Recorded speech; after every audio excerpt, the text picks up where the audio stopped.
Hello, everyone. So today I have a very interesting topic, and I think that you guys will also be interested in it as well. So sit back and we're going to jump right into it.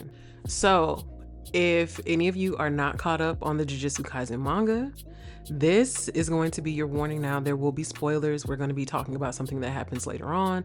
Or if you're an anime only watcher, this is something that probably won't air for a while. So, this is your warning now. There will be spoilers. If you're okay with that, I would love to have you sticking around. But if not, I will see you in the next video. So I was having a conversation with my fiance, and I thought that this would also make a great video to talk to you guys about. So as you guys know, I am Jujutsu Kaisen's biggest fan and hater all wrapped up in one. But there is something that I wasn't particularly fond of when it came to the writing. When was Megumi going to know that Toji was his father? Now, some people say that there are implications of it. My fiance also said the same thing, that there were implications. And the reason that I brought this up was because he was very well aware that the twins, Mai and Maki, were his cousins. He was fully aware of that. However, for him to not know who his father was, that was really kind of weird to me. So walk with me, because there's actually a scene in the manga that I would have completely redone for more than one reason. And that part would have been the train station scene between Gojo, Nanami, Yu, and Suguru. I would not have had the four of them at the train station, especially given what had happened at that time. Sukuna had inevitably killed Gojo, and the fans were very, very shifted and divided at that point. Instead of it being more of a thing of, oh, is Gojo going to come back, in the sense of it making sense with the story, it was more of a division of, is Gojo going to come back because his fans really want him to come back?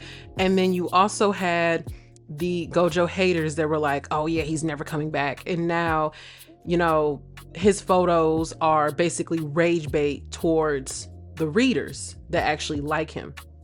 But I want to put a different perspective on it, and this is coming from the perspective of a writer. I wouldn't have done that with the four of them. I would have had Megumi and Gojo at the airport. I'm sorry, at the train station. I would have had Megumi and Gojo at the train station instead of the other four. Because when you set up a scene with someone, especially given the context of the conversation, we knew Gojo wasn't coming back. We knew that there was just no chance of him coming back whatsoever. And I know that people were wanting to believe that he was going to come back because he had done it before. But the difference with that is that even though Toji definitely did a number on Gojo, he wasn't completely at a point where he couldn't come back at all. So I would have done this differently for two things. And you might be asking, why would you have done Gojo and Megumi? The reason that I would have done Gojo and Megumi is because, one, Megumi himself was kind of in limbo at that point. He was overshadowed by Sukuna. Sukuna had completely taken over his body, his technique, everything. And I would have taken that time for there to be conversations that would have been had and questions that that Megumi wanted to ask Gojo at that point in time. That could have also been a little bit more context for readers, because there are some people that didn't understand that Gojo had adopted not only Megumi, but also his sister as well. So I feel like that conversation could have definitely helped the readers understand things more. And if the author wanted there to be any kind of, is Gojo coming back? If he wanted there to be any kind of question for the readers, that would have been an amazing way to kind of keep readers in suspense in a good way, and not incite this weird rage bait kind of thing that Gojo dying has done to fans, and kind of divided the Jujutsu Kaisen fandom. So within this conversation, I would have definitely had Megumi come out and ask him different things. Why did you adopt me?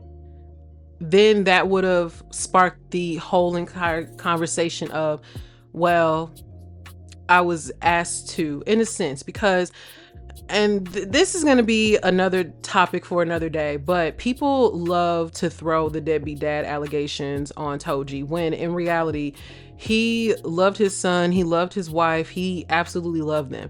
But again, I feel like because of like different translations and interpretations, and of course that's what literature is supposed to do, it's supposed to let your mind wander with interpretations. I feel as though having that conversation as well would have definitely changed how people viewed Toji, because they just viewed him as like this broke deadbeat, and that's just not who he was. Again, that's another video for another day. So it could have started off with that. It could have started, you know, it could have been him saying like, you know, why didn't you just let the Zenin clan have me? What was it? And then we could have then seen a different side of Gojo at that point too as well, because we know at the end of the hidden inventory arc, the beginning of it, everything, Gojo was this self-centered, rude, he didn't care about people that were weaker than him, he didn't see a point in protecting people.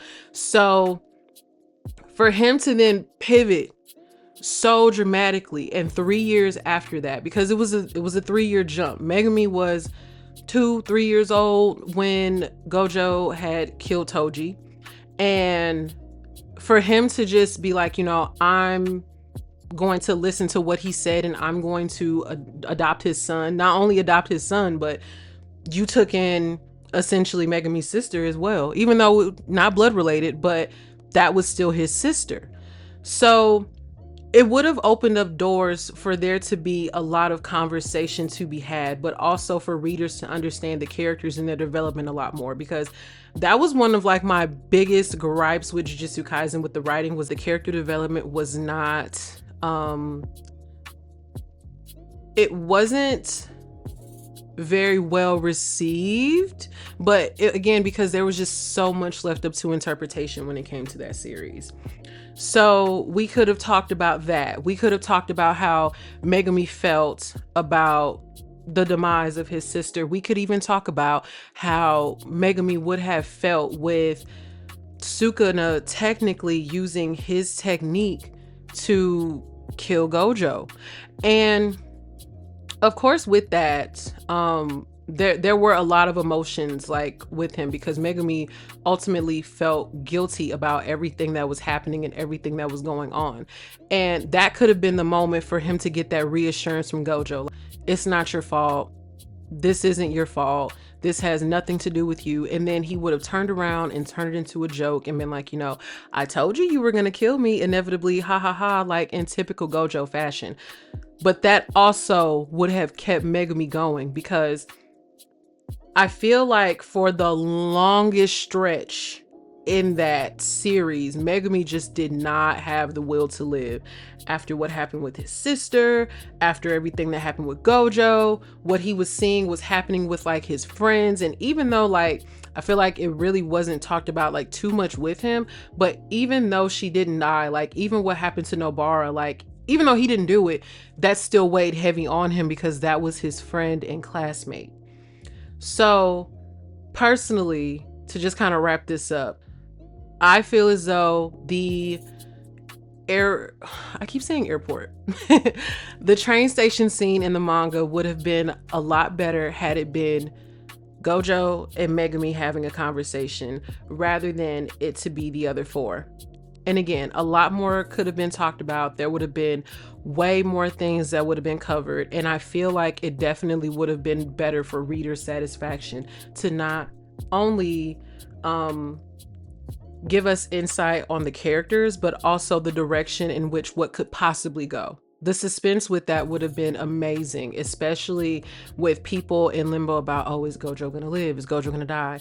And also at that point, Megumi didn't really have too much of a will to live. So it would have been great to see like, oh, is Megumi gonna die like as well? Like what's gonna happen? And then poof, like, you know, Megumi comes back, but Gojo does not. So it could have been like a farewell to his son essentially, because his first dad didn't get a chance to do that. So him having that conversation with him at the train station would have been what I feel as though would have been something that Megami deserved. He deserved to hear some type of farewell from a parent figure, any of that.